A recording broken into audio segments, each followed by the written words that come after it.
Good day, YouTube. Today I'm doing just a bit of a quick fun comparison video between Manjaro 21 on the left hand side here versus Fedora 36 on the right hand side here. Now these are both running on the KDE Plasma desktop environment, so it makes for a pretty good comparison here. Now starting off, let's have a look at the start menus here. So they are going to be fairly similar, slightly different icon sets. You've of course got a bit more of a green look and feel here for Manjaro, whereas it's a little bit more blue handed there on the right hand side for Fedora there.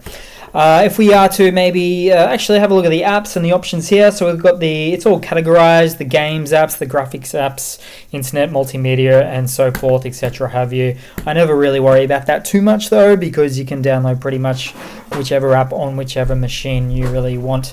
On the right hand side here, we've got the same basic context menu for the desktop, so that's all fine there. If we were to peel off to the side a bit and have a look at the file manager, now we are dealing with the Dolphin file manager for both of them, which is the real de facto standard for any KDE Plasma desktop environments.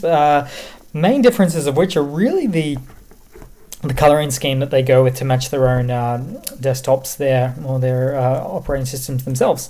Let's jump into the back end just a squidge and see what's happening here. So these are pretty much both known to be the latest and greatest, well, for the most part. So Manjaro is based on Arch Linux on the back end, and Fedora is actually the upstream for what will soon one day become Red Hat Enterprise Linux.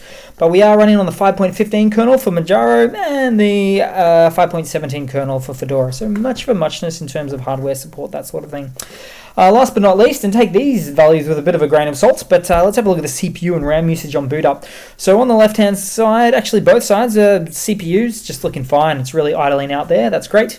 And let's see, so bear in mind, again, they are both the Plasma desktop environments, and we are only running at 650 megabytes of RAM on boot up for Manjaro, whereas Fedora always does this almost with any desktop environment. Look at this, 1.27, 1.3 gigabytes, about twice the amount of RAM on boot up. So a little bit crazy in my opinion there, but it's just the way of Fedora. So always something to keep in mind if you've got an older hardware or less powered hardware, perhaps I'll say. So that's pretty much it, guys. Thanks for watching. Please leave a comment, subscribe, hit that like button, and I do hope to see all of you guys there on the next one.